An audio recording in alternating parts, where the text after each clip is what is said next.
आप सबका स्वागत है दोस्तों मेरे करी एनिमल एंड एग्रो इस चैनल पर।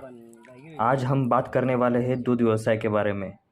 कई सारे किसान भाई खेती के साथ ही गाय और भैंस का पालन करते हैं, जिससे मिलने वाला दूध किसान भाइयों के लिए अतिरिक्त आमदनी का जरिया है।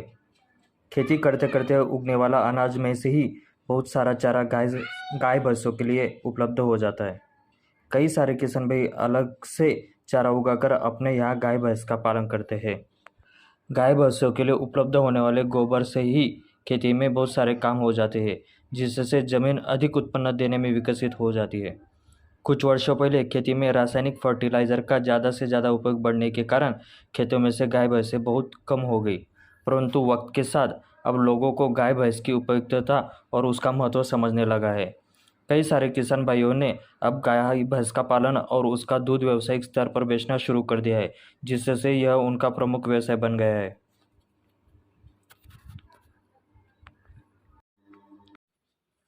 दूध के भाव कभी कम कभी ज़्यादा होते हैं, इसलिए यह व्यवसाय अस्थिर होता है। उसी कारण कुछ किसान भाई दूध व्यवसाय करते करते उनसे तैयार होने वाले दूसरे बाय प्रोडक्ट पर भी ध्यान दे रहे हैं। कुछ किसान भाई दूध से दही पनीर बनाकर भी बेच रहे हैं। कुछ किसान भाई दूध बेचते बेचते गाय से तैयार होने वाली छोटी छोटी बछड़ियों को तैयार कर करके उनको भी बेच रहे हैं, जिससे अच्छा मुनाफा किसान भाई कमा रहे हैं। और गाय के गोबर से खाद बनाकर भी किसान भाई बेच रहे हैं, जिससे अलग से आमदनी किसान भाइयों को होती है। दूध व्यवसाय के साथ कुछ किसान भाई मुर्गियों को भी पालते हैं, जो गौशाला में कई सारे कीड़ों को खा डालती है और गायों को बीमारी से बचाती है। इस मुर्गी पालन से किसान भाइयों को अतिरिक्त आमदनी भी मिल जाती है। दूध व्यवसाय में सबसे बड़ा काम होता है गोबर उठाना। कई सारे किसान भाई खेती संभालते हुए गोबर उठाने के लिए पर्याप्त समय नहीं दे पाते। उसके लिए मुक्त संचार पद्धति यह एक उत्तम विकल्प है, जिसमें गाय पूरे दिन मुक्त संचार करती है, जिससे गोबर उठाने की भी ज़रूरत नहीं पड़ती और समय भी बचता है, जिससे दुग्ध व्यवसाय करने में और भी आसानी हो जाती है। दूध व्यवसाय करते वक्त यह दूध कहाँ बेचे जाने वाला है, इसके बारे में भी सोचना चाहिए।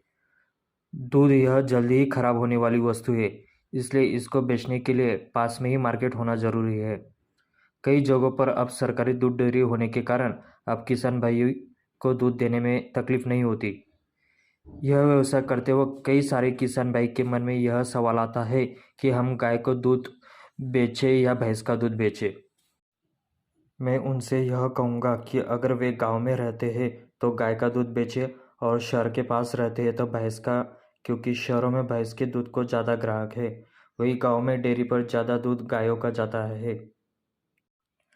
गाय भैंस ज़्यादा दूध दे, इसलिए उनको पोषक वातावरण देना जरूरी है। कई सारे प्रगत देशों में जानवरों को लगने वाला वातावरण शेड में ही तैयार किया जाता है। दूध व्यवसाय में और एक महत्वपूर्ण बात है जानवरों का सही चुनाव। कम दूध देने वाली नस्ल रखने से अच्छा है ज़्यादा दूध देने वाली नस्ल रखे जो अपना मुनाफा बढ़ाए। यह व्यवसाय करते वक्त मजदूरों की समस्या बहुत आती है, इसलिए कम से कम मजदूरों में काम करने के लिए अब नए नए प्रगत तंत्रज्ञान का अवलंबन करना चाहिए, जैसे कि मिल्किंग मशीन का इस्तेमाल। मिल्किंग मशीन की वजह से कम मजदूर लगते हैं। मशीन की वजह से दूध निकालने का काम जलद गति से हो जाता है। कई सारे देशों में अब गोबर साफ करने के लिए भी मशीन का इस्तेमाल करते हैं। हम इसकी जगह मुक्त संचार पद्धति का इस्तेमाल कर सकते हैं। चारे की समस्या मिटाने के लिए कई सारे किसान भाई सूखा चारा शेड में ही स्टोर करके रखते हैं तथा हरा चारा अपने खेत में उगाते हैं। कम पानी में चारा बनाने के लिए हाइड्रोपोनिक चारा यह एक उत्तम विकल्प है अभी सामने आया है, जिसमें 1 किलो चारा करीबन 2 लीटर पानी में तैयार हो जाता है। इससे पानी की भी बचत होती है। नए दूध व्यवसायियों को मैं यही आह्वान करूंगा कि दूध व्यवसाय शुरू करने के पहले दूध व्यवसाय की पूरी जानकारी ले, इसका प्रशिक्षण ले। इस व्यवसाय को शुरू करने के लिए लगने वाले भांडवल के बारे में सोचिए, अच्छी नस्ल के बारे में सोचिए, हरा और सूखे चारा का प्रबंध करें, अच्छे पानी और शेड की व्यवस्था करें। पशुओं को बीमारी से बचाने के लिए सही समय पर लगने वाली दवाइयाँ और नज़दीकी डॉक्टर की सलाह लें। मार्केट का अभ्यास करें और फिर यह व्यवसाय शुरू करें। धन्यवाद।